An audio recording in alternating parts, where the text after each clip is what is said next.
I pozdrav ljudi u Kefu TV. U ovom tutorialu ću da vam kažem 10 savjeta kako da postate malo popularni na YouTube. Šta morate raditi?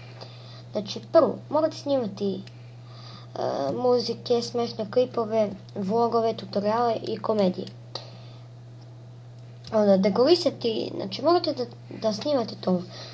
To je prvo. Drugo, morate da dekorišete vaš kanal, da nađete neko što radi u Photoshopu i da dekorišete.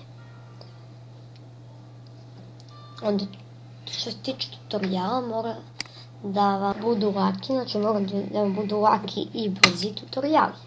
Znači, skraćujte, nemojte da smarate ljude.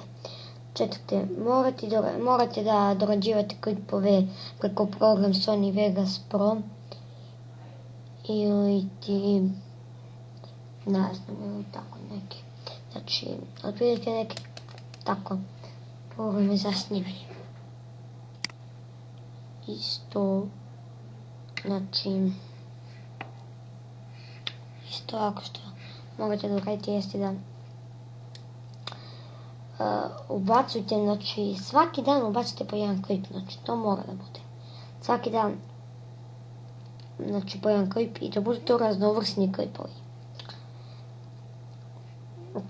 Onda pričajte drugovima i tako svojim ortacima u svom kanalu kako bi oni zamoliti lepo ja mi subscribe ono, poširi moj kanal i to, oni prihvatite, znači tako reklamirajte kod svojih drugova.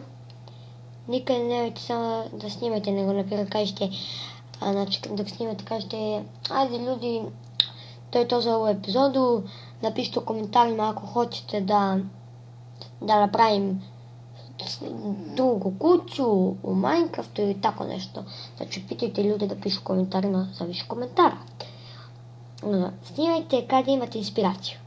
Znači, gledajte nekog dobrog Minecrafta, ako hoćete da snimate Minecraft, gledajte nekog dobrog Minecraftera jednu epizodu i samo tada dobijete inspiraciju i samo krenite samo tada snimate. Snimajte ono što je vama zabavno i što vi hoćete.